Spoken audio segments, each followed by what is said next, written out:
Okay, we are live.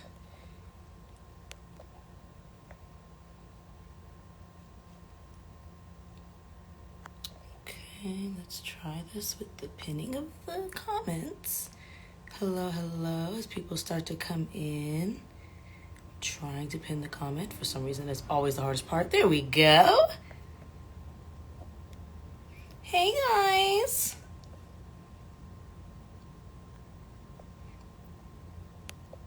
Right. Hey, Sonia. Aha, Hello, here we hello. are. That was nice and quick. It always cuts off when I try to do the branding thing. Anyway, I always try to be on top of it. It never wants me to be great. Hi, Ryan. How are you? I'm doing great. How are you today? I'm good. A little hectic in the warehouse today, but other than that, I am good. It's every day is hectic, it seems like. Yeah, pretty much. That is the Seelbach way. Oh For yeah. those who are If it just coming in, we are speaking with Ryan of Pursuit Spirits and Bourbon Pursuit Podcast.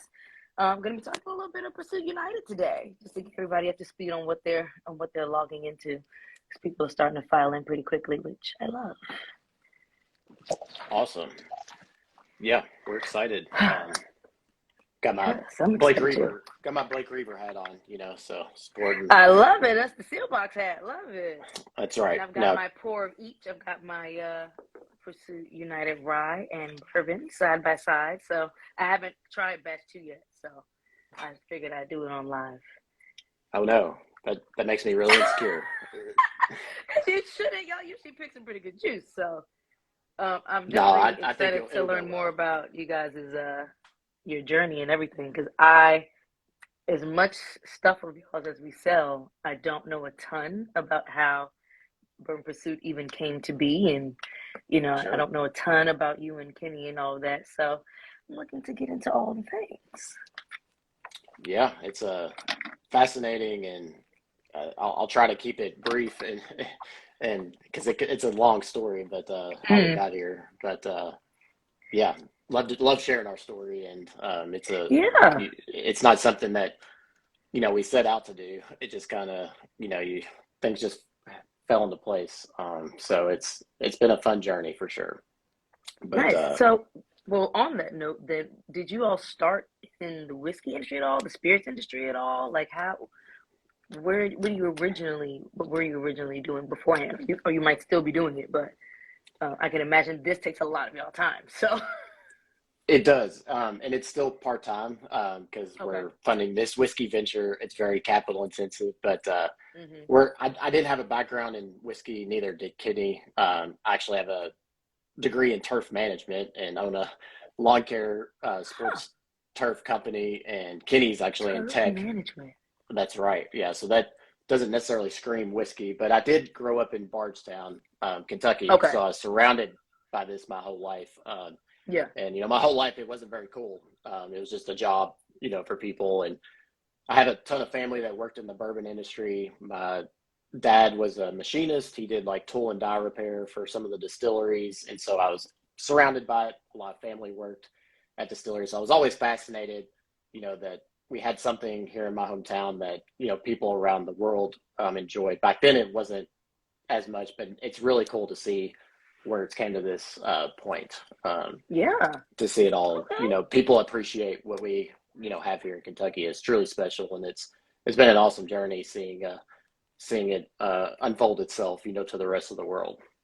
Yeah, for sure. That turf management. That's the one thing I love about not even just the industry, but hospitality. Period. Nobody started out thinking they were going to be in this industry at No, all. Like, yeah, definitely not. oh my God, And I I love guess that.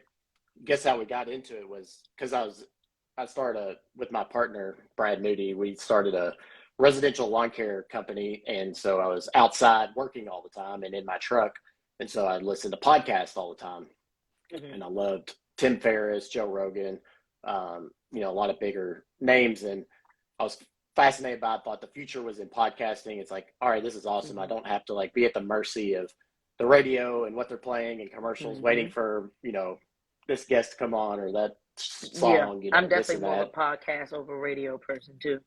Yeah, and so it's 2015, and excuse me, my brother-in-law actually, I was gonna do a podcast on lawn care, just as a winter hobby, and Uh-huh. and kind of was like, oh, I'm not really that excited about it. I love the lawn care industry, but I wasn't too excited about it. But I was really fascinated with bourbon, and my brother-in-law was like, why don't you start a podcast on bourbon? And I was like, he's like, all the people I went to high school with, like Freddie No and Drew Mm-hmm. Colesbean, and anyone and everyone in the industry. And Mm-hmm. I was like, there's not really any good podcast on bourbon. So, but I'm a redneck from Bardstown, and I have no idea how to film, record, edit this and that. So like Kenny and I had been friends through our wives actually, and I had a derby party every year, and Kenny would bring this handmade mint julep mix every year, and Ooh, I was like, dang, I love mint juleps. It was really good. It me got too. everybody. He was the most popular man at the party with that mint julep mix. But then he started bringing over cooler bottles, and I was into bourbon, and so we kind of hit it off in that regard.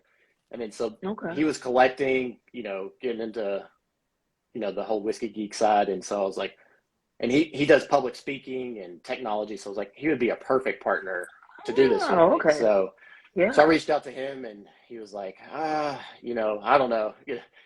He was excited, but he's like, what's going to be our thing? And so I was like, well, our thing is going to be, let's go. There's so many characters in the industry. Let's go, and they have stories to tell. They need to be on a microphone. It's like, let's go. We're the dummies. Let's just go from an education standpoint, learn about, what they have to say, what they can teach us, and what they can teach other people. And so that's what we did. I started rolling through my contacts and started reaching out to folks, and we went around, drove around to Central Kentucky, and whoever would talk to us, about whiskey. That's kind of how we got started. It was down in my basement. It was really bad. Like we had terrible equipment. It sounded terrible.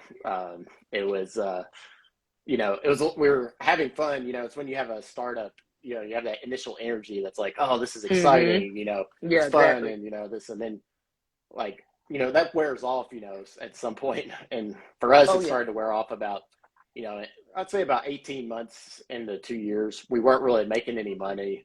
We were just, it was fun, but we weren't making money. It was taking a lot of time, especially Kenny's doing the editing and this and that. And we were ready to Mm-hmm. hang it up. And so Kenny put out, or we didn't put out an episode for a couple of weeks. And then we started getting Twitter messages like, hey, when's the next Wondering where episode? This the or that. Yeah.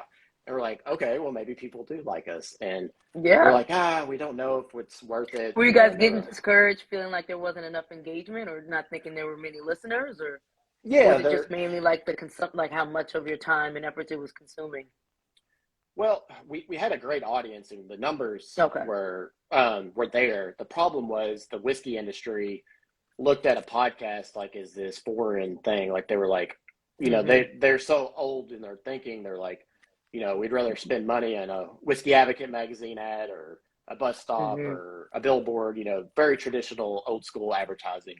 And Yeah. we're trying to pitch them that, hey, this is the future. This is where you can get a really niche audience, this and that. But they just didn't want any part of it or didn't take it seriously.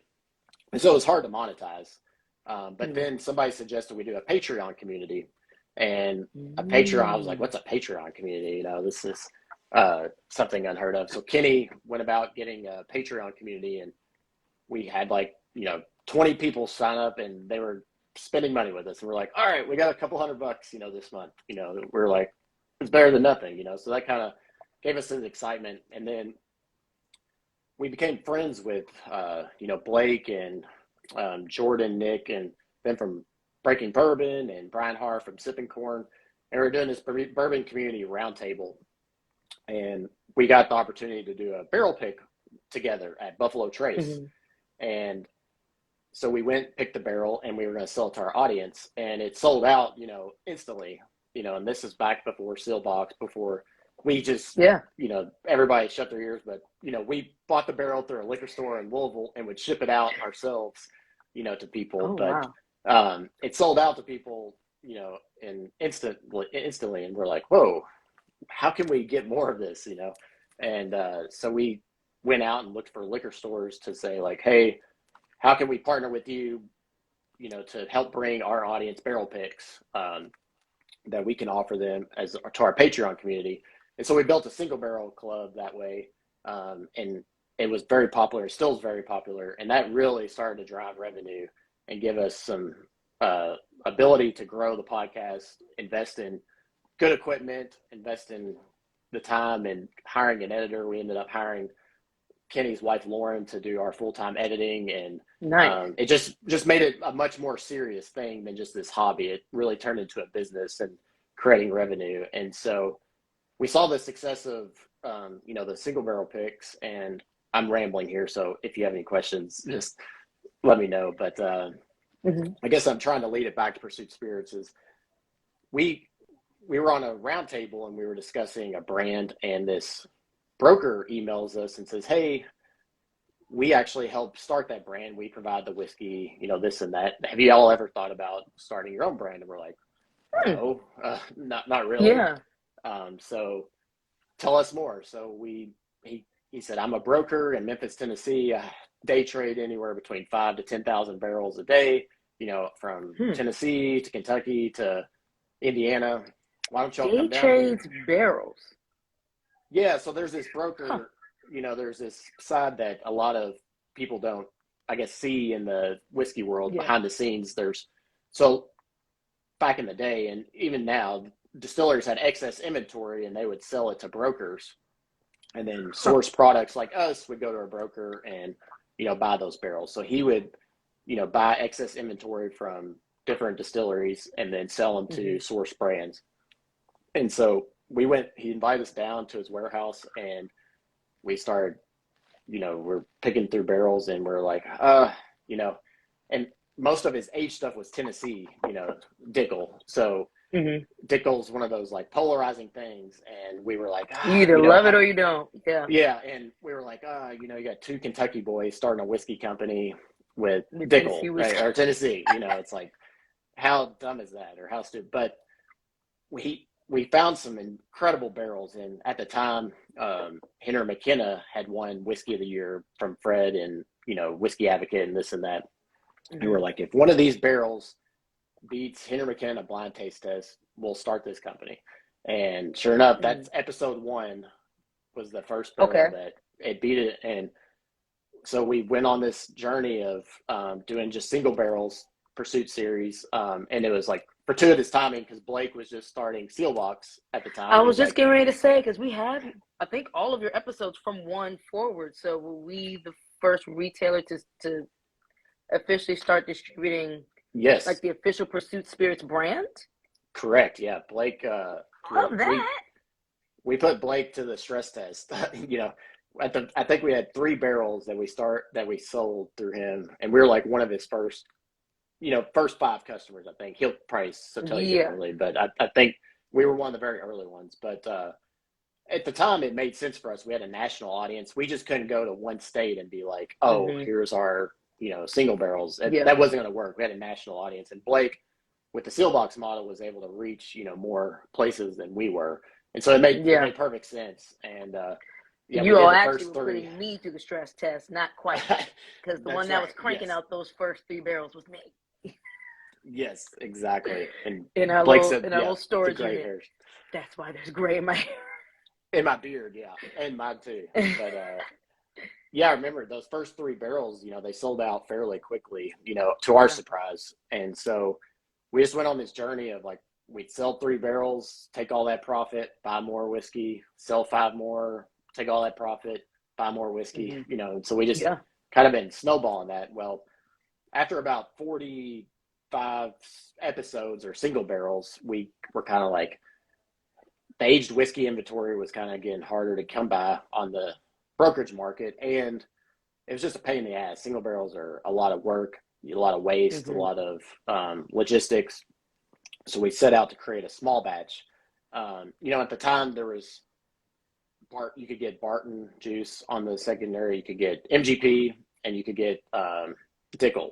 And so we weren't really like, and a lot of people are doing great things with all 3 of those. And we were just like, that just doesn't excite us. We just don't want to be another brand that's sourcing MGP or Dickel or Barton, because there's tons of them that are doing a great job at that. And we kind of wanted to do something different because we had a national audience, and we also interviewed a ton of distilleries from all over the country. And we're just excited about American whiskey and bourbon, where it was going. Obviously, Kentucky was important because we're from Kentucky, but yeah. we were really excited to highlight others outside of Kentucky. So we went down this path and we found, the first component we really found was the Tennessee component, and it is not made from Dickel. It's not made in Tullahoma. Unfortunately, we have a non-disclosure agreement with them. I'm not really sure why, because we want to brag on them and tell them how good they are. But unfortunately, it's we so can't. Funny when some distilleries are like extra secretive about like their juice in general. I'm always a little tickled by just how closed mouths a lot of these brands are. Yeah, and it's not really hard to figure it out. That's the thing about it. And it typically doesn't take away from people wanting to buy it for them to have information on what's happening around it or whatever. So sure, yeah. No two chefs cook the same, so exactly. It's a strange thing to me, but as well. So yeah, we found this great. Hold that thought, because I have a question in that same vein. Yeah, go ahead. We had a question in the comments. Someone asked about year statement on the Sagamore in the United Rye. Is that something you're able to share? Yeah, absolutely. So all the Sagamore stuff is 4 years old in the blend. Okay. Yeah. So I think that's like their default age, right? About 4 correct. years. Yeah. So so the Sagamore stuff actually that's on the market now is 6-year-old MGP. We let them, it was funny, they asked if they could release their juice before we did. But I can get into the rye story here shortly. I'll get into that before I lose my train of thought. Yeah, for sure.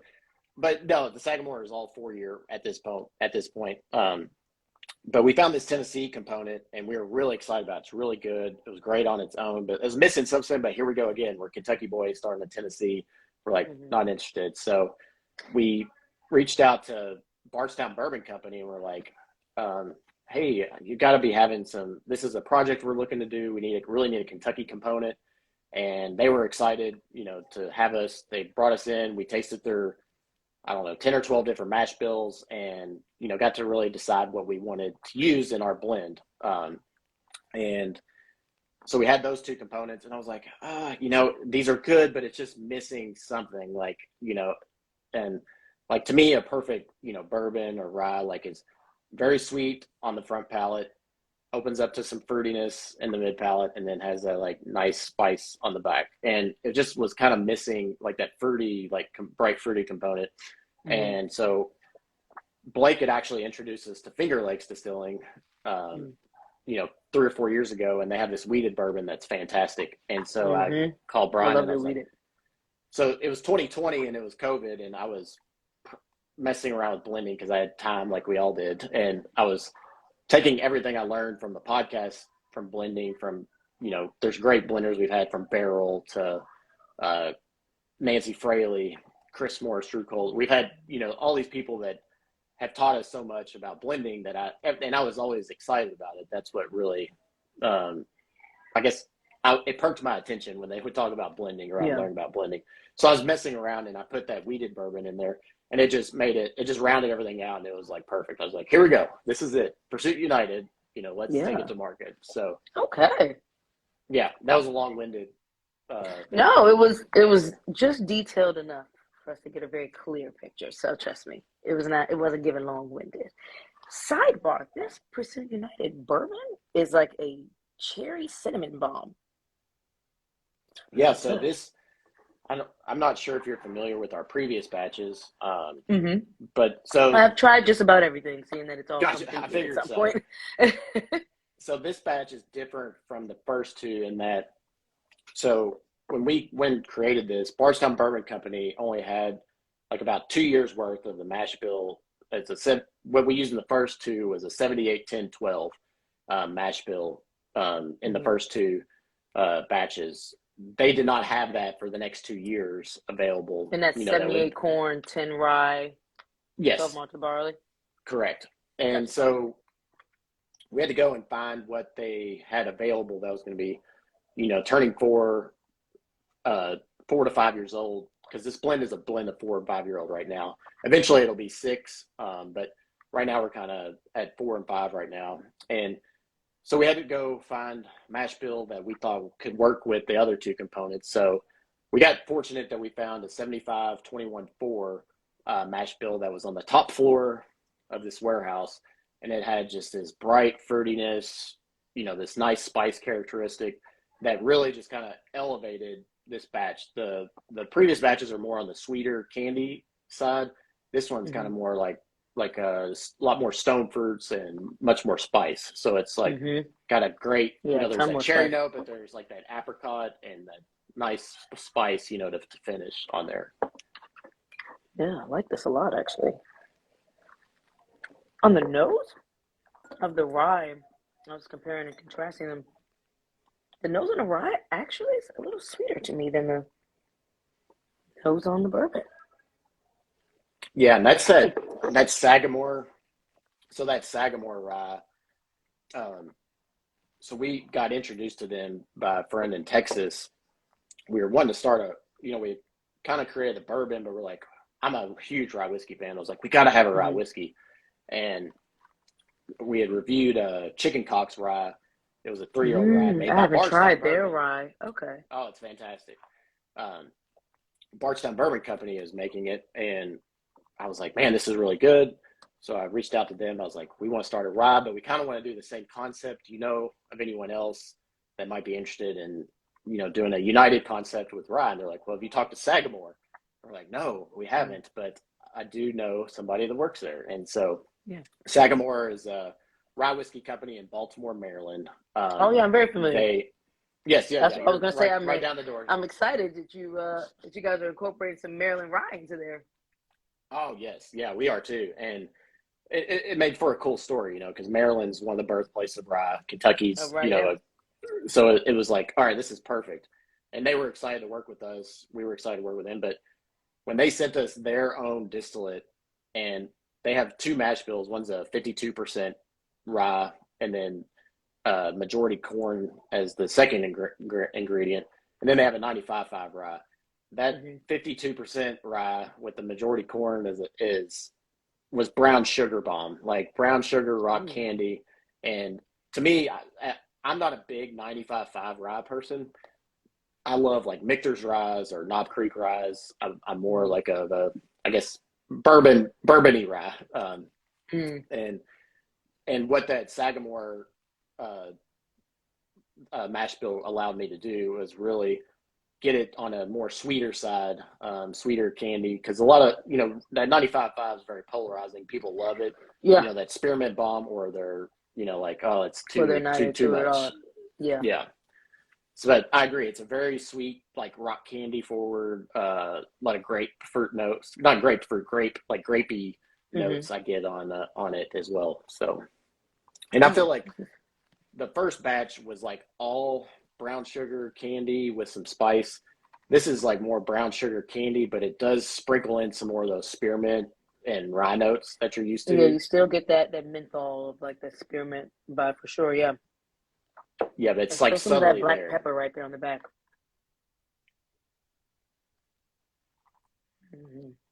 Yeah, I'm excited about the rye. I love it. Obviously, I like both of them, but the rye to me is like, I keep going back for it. The rye is my favorite between the two. Yeah, rye is definitely my favorite between the two. I'm a rye person too, though. I love it. I love whiskey, period, but I definitely lean more towards more rye often than bourbon. More single malts than both. But speaking of, so we've got a new batch number now. Yes. Now I don't recall what exactly the batch number was on the previous bottle, but now it's the 7cc. What's the significance of that? Yeah, so just to show people who haven't seen it yet on the gram and things. Let me see. Oh yes, 7cc on the batch number. So for the first two releases, we were kind of wrongfully so. We were like, we just want this to be like a consistent product. That we're not going to have batch codes. It's going to be a consistent thing that we're going to try to release, annually or 2 or 3 times a year. And what happened was we released the first two, and people were like, well, how do we determine between batch 1 and 2? And we're like, and then people just kept wanting batch, and we're like, okay, this makes sense. We should do, people have spoken. Let's do these in batches. And so what the 7cc is, so the number is always going to be the month. So it's bottled in Okay. July. And then CC is actually code for 22. So A is 0, B is 1, Oh, C is 2, and 2. And so it'll always be like the month it was bottled in, and then the 2 letters will tell you the year it was done. So if you have multiple batches, it could be 7 those or 8 numbers and DD, letters will 9 DD. change. Yeah. Correct. And Yeah. I was thinking that the CC was standing for you guys' last names, like on the No, logo. we love ourselves, but not that much. No. No, that's pretty cool. I like that. Okay. See, I like a deeper meaning to stuff. So that's for the actual numbers for the year. Yes. I like that. Okay, that's pretty cool. I think we had a question from someone regarding cereal. Let me see here. I don't know if they were trying to be funny or what. Hold on. Okay. They probably are. So Chris Haynes asked, inquiring minds need to know which breakfast cereal each of the latest United batches most resembles. I know I went through a spell when I was doing reviews on our whiskey quickies and then like barrel books. I was on a kick of like relating everything to a cereal. To a cereal? And, yeah. And so that's kind of been my thing now. I don't know. I haven't thought about it on this. We'll see what D says. I can't say for the rye. Let me try with the bourbon. I know the bourbon definitely on the palate. I get what's the cereal that it makes me? I'm thinking of an actual cereal, not like just a grain, but like Frosted Flakes. Oh, yeah, yeah. I'm It's got definitely that getting sweet like sugary Flakes. coating. Yeah, Exactly, but still a little bit of that graininess.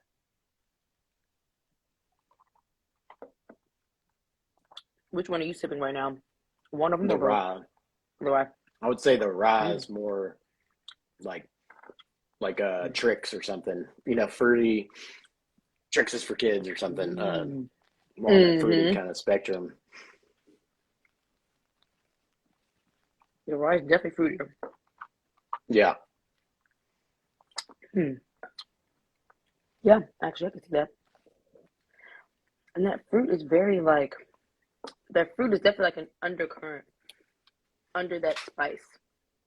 Because I kind of start out with more of that menthol, spearminty kind of vibe in the front.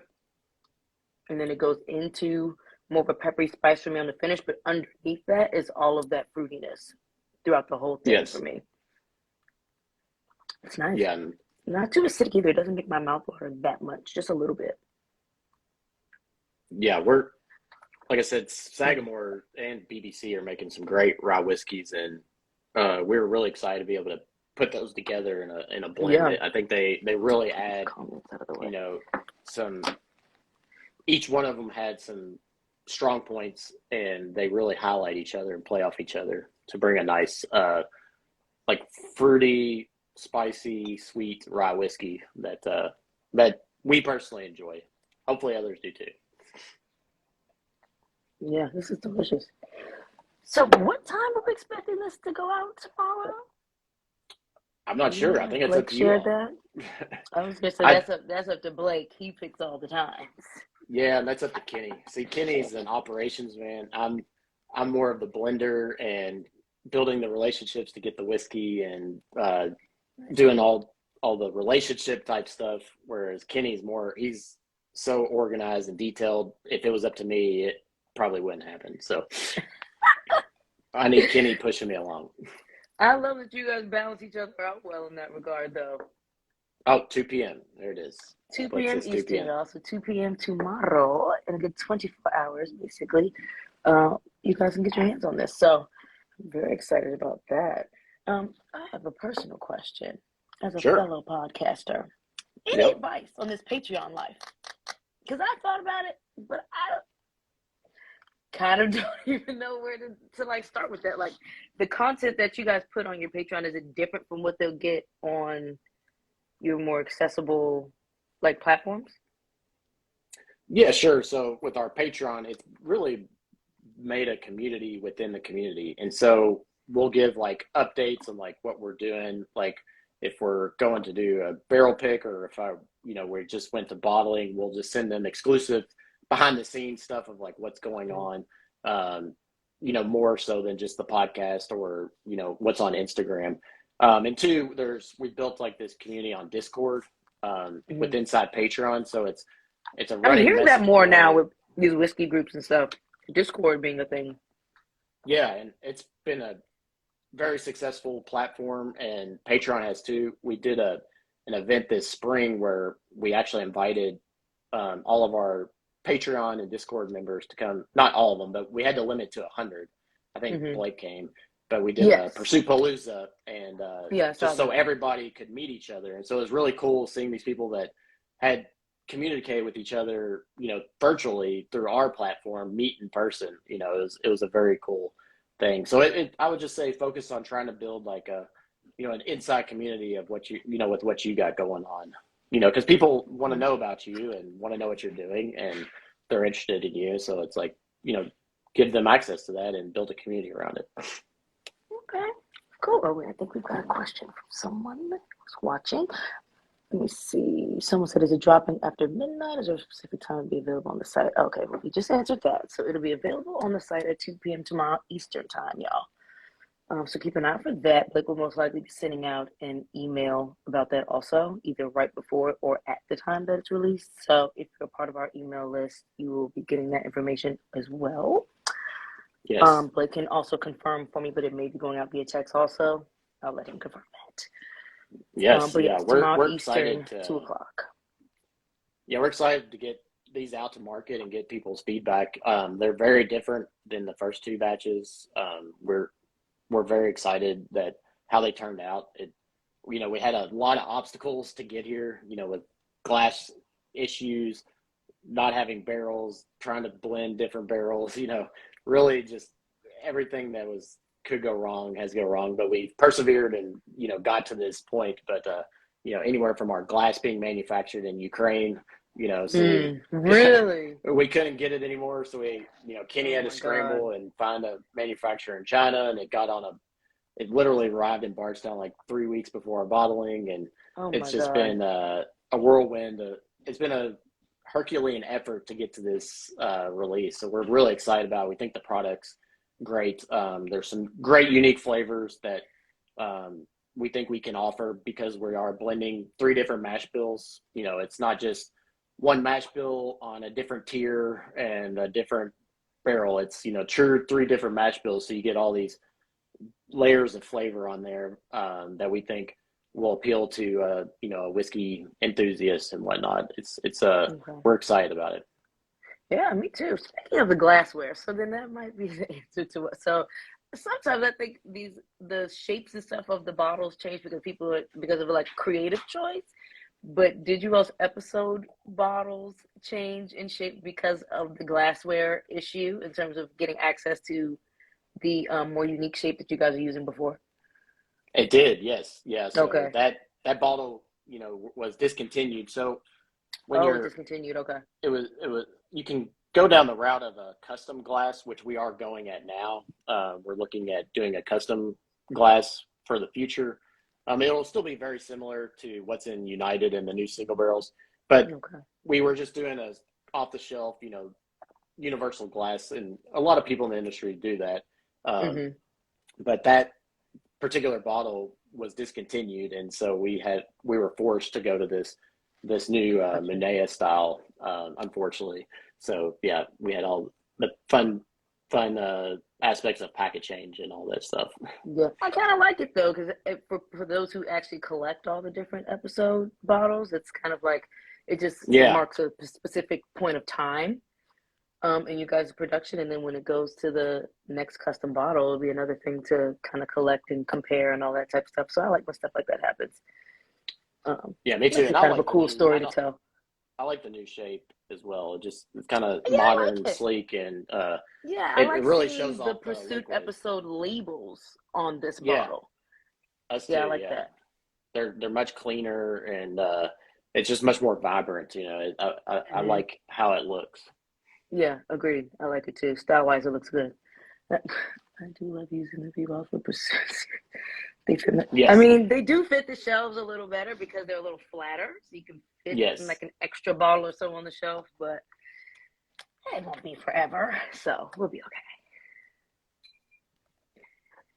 That's right. All right. I think we have one more question that someone threw out there. If you had to pick, but I think I know your answer to this already, but if you had to buy one or the other between the rye or the bourbon, which one are you going for? I think your answer is going to be rye. Oh, yeah. I think I'm gonna have to do rye. It just depends on the day, though. I don't know. Mm-hmm. Honestly, It's yes, and that's so accurate. It depends on the they're day. they're two different pours, and so these, the bourbon has some great classic bourbon notes, but it has some bright Mm-hmm. fruitiness and some spice that you don't get out of a lot of bourbons on the market. And but Mm-hmm. the rye is just so solid and sweet and fruity. I don't. They're both different. It's hard to say. It just Yeah, depends what very you feel much so. like that day. I like to do spiced hot chocolates when it's cold out. And the Pursuit United bourbon is one in particular that I would like to do in like one of my hot chocolates with all that cherry and that Yes. cinnamon. It pairs really well with like a really good quality hot chocolate. So I'll be holding on to my bottle until it's cold. I'm gonna need your recipe for that. That Oh sounds yeah, I got you. delicious. Oh, I love it. All What co- Christmas what what long. what what's your go-to summer cocktail? My go-to summer is always a margarita. Oh yeah, yeah, can't go Typically wrong there. mezcal and typically with watermelon, like fresh watermelon, because that's like my favorite combination is watermelon and just about any agave spirit. And then if I'm feeling extra spicy that day, I'll probably do like a habanero tincture or something like that in it, or muddle some jalapenos or habanero, something like that. But margarita is definitely my go-to when it's hot out. Yeah, that it's hard to drink bourbon when it's 90 out. Yeah, and I Tequila is sometimes just I'll drink much it more. neat if I'm in the house. Like Yeah, probably not if I'm outside and sweating and doing all the things, but I'll still enjoy whiskey all throughout the summer, especially since in here I don't have much of a choice. But yeah, it's as if I'm out and about and just like socializing and doing all the things, it's definitely going to be agave for me. yeah. So you like the smoke. You like smoky Mm-hmm. stuff. Love it. Yeah, because you I said do you like like smoky single stuff. malt, I so like that's peated single malt. Yeah. Well, and when I was saying single malts, I meant American, but I do enjoy Scotch gotcha, single malts too. Yeah, just in gotcha. terms So of you like like my the favorite peated? whiskey category. Mm-hmm. I like peated. I don't discriminate across the board because my palate tends to enjoy just about every part of the spectrum. I can do really bitter things and probably still find a way to enjoy it. I can also do like really spicy things. I can do sweet and fruity as long as it doesn't taste artificial. So I'm across the board with it. As long as there's a lot of character happening, I don't discriminate much when it comes to whiskey. I just don't like flat. Yeah, I don't Yep, like I flat and got like you. single note. Yeah. Other than that, I'm pretty much just a whiskey girl, period. Without the E. I love it. That's awesome. Well, I'm not gonna hold you too much longer, Ryan. I appreciate you hopping on with me and No, talking that all was the fun. things. I'm definitely glad I got to hear more about you guys' background story because I have no clue. As you started in like with your lawn business, like in turf and stuff. I Like know it's I love how not the most everyone's traditional stories are path. so random. The thing about this industry is it's typically not like unless you're like legacied in on like the production side. Typically, you don't come from this space when you enter it. It's usually some other avenue or another from everyone that I've pretty much spoken with and connected with so far. I know I definitely had no clue that I was going to be doing any of this when I was in school. I went for public relations, so I had Yeah, it's absolutely when not a clue. it's when part of my guidance counselor sit down plan, for me going into school. My guidance counselor But didn't that's know the fun what he part was about about it. to do. Exactly. That's the great part about it. So I love hearing stories like that. So thank you. Absolutely. I appreciate Yeah, it's it. great to talk to you, and you should get Blake to bring you down to Louisville sometime, and we'd love to have you Absolutely. hang out. Say it again, Ryan. I've been saying it. Say Blake, it again. please bring Dee to Louisville. Come hang out with us. What the problem is, Blake will say, "Oh, I'm coming tomorrow." The night Exactly. before. That's what I was just about to say. Blake is so last minute with it. It just hops on a plane. I But know that's it's okay. We awesome. are working on this planning in advance thing so that I can That's, tag along a little more. I hear So you. you will be seeing me sooner than later. We'd love to. So, well, I I appreciate you having cannot us, and wait. appreciate you all being a great partner with us through all the years. And we Yeah, love, likewise. working with you all. So just appreciate everything. Yeah, for sure, for sure. So, guys, 2 o'clock tomorrow Eastern. There will be vote. You will get a notification, both email and text. Blake is confirmed. And yeah, if y'all have any questions or anything else like that, you want to ask myself or Ryan or Blake or Kenny anything, feel free to comment. Send a DM. Y'all know how to get in contact with us. So, yeah, That's right. cheers. All right. Cheers. Have a good All afternoon. right, y'all. Have a good one. You too.